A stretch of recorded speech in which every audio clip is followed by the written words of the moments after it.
let's take a look at our top selections for Hi, everybody. Dan Illman, Mike Beer. Let's kick off the 50-cent late pick 5 at Tampa Bay Downs on Saturday with race number 7, the $125,000 Pasco Stakes. We'll throw up the field for 3-year-olds going 7/8 of a mile, and your 2-to-1 favorite on the morning line's the number 8, Nova Rags. Mike, down in class, down in distance. This is a horse that just fits. It does feel like they found, if nothing else, they found the right spot for him here, dropping out of the National with Dan. I mean, he still has, plenty to prove in his own right, but it just doesn't feel like he's landed in such a tough race here. Let's throw up the Timeform U.S. pace projector for this race. And I'd urge everyone, with these lightly raced 3-year-olds, we could take the pace projector with a grain of salt. I do agree that the 4 New Year's Block Party, the 5, the Distractor, they have early speed. But I wouldn't be surprised if horses like the 1 Little Demon and the 7 Foreman are also forwardly placed. Agree with that. I won't argue with the pace projector, but I also won't be surprised if it doesn't play out exactly that way. Little Demon, the number 1, finally put it all together in his 5th lifetime start. He got a fig, dropped into the $50,000 selling ranks at Gulfstream. We're going to watch that race right now. And he really dominated a field in which there wasn't much running. He was prompting the pace inside. He went outside on the turn. He goes right by pace setter Boo, and he's on his way.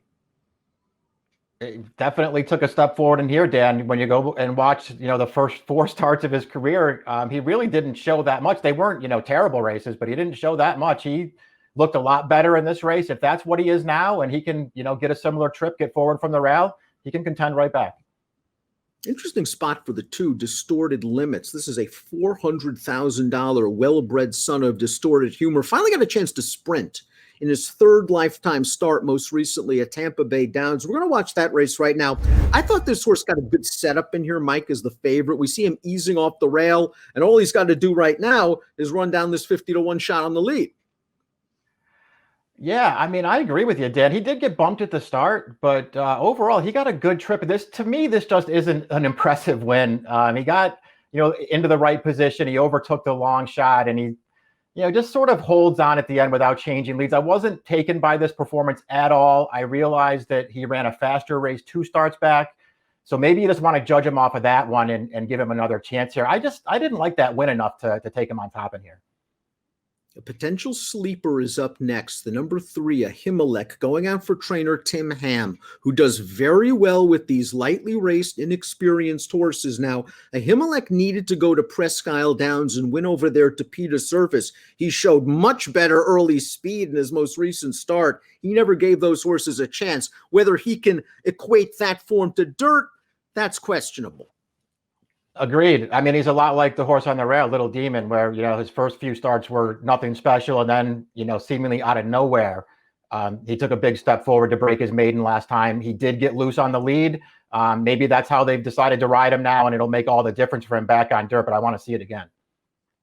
New Year's Block Party, the number 4, is one of 2 multiple race winners in here. And I remember him running at Laurel back in October, and he just threw a fit behind the gate. And then he chased Jackson Traveler, a very fast horse, before understandably tiring. That race isn't as bad as it looks on paper. And then he ran into Drain the Clock, who's one of the better sprinters in South Florida last time out. This horse might be a little bit dirtied up.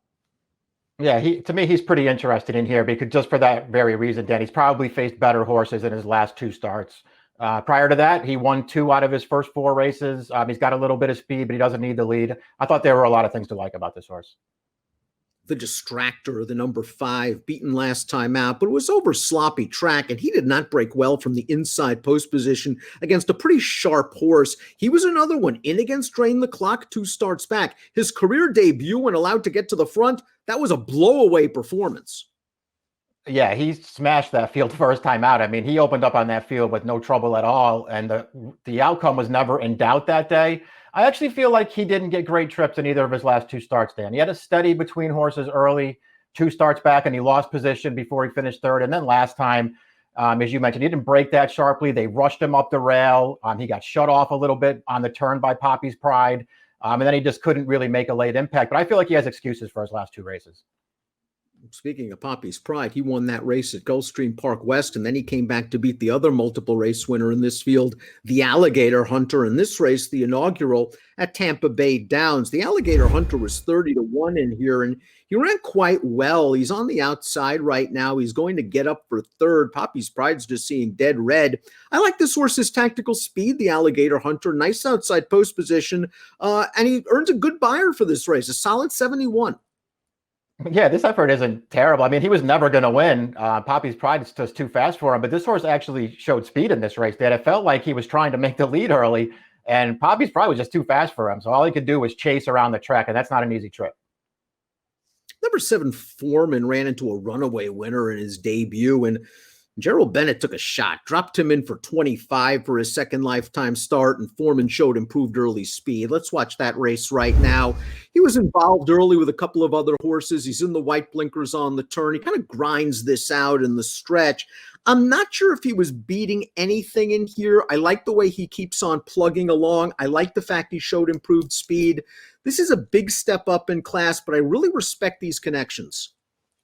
Agreed. I do too. I don't love this horse, and I, don't love this performance from him, although it was, at the end of the day, a very easy victory. And I also like that it was at 7 furlongs, Dan, because I feel like the distance of this race, it could be a little bit of a question for some of these. Nova Rags, the number 8, I thought showed something in his debut at Belmont. He was tracking the pace outside for Belmont. It looked like at about the 3/16 pole, he was one paced and going nowhere. Once he changed leads, he kicked it into another gear, and he was able to run those horses down. I'm not going to hold the Nashua against him against much better horses. Mott probably has found a really good spot for this one. That's how I looked at it too. He's got a great post on the outside. He's cutting back in this race as opposed to everybody else who feels like they're stretching out.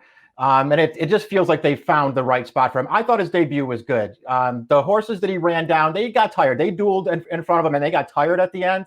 But I liked that this horse came and got him. 3 of the horses that finished behind him that day have since broken their maidens, and some of them might be pretty good. I just feel like there's a lot pointing to this horse, and he's going to be a short price. He's the horse to beat as we take a look at our top pick. He's your top selection. I want to take a chance with Foreman, hoping that maybe he could knock these horses out at a big price. He did improve second time out. He's getting Lasix here. As you mentioned, he won at the 7. He's going to have to really improve because he's facing some horses that have faced good horses or horses that are very, very promising like Nova Rags, but it'll be a price. 7-1-3-5 for me. Mike's going with Nova Rags, 8-5-2-3, and the Pasco going 7-8 set. Tampa Bay Downs on Saturday. Best of luck.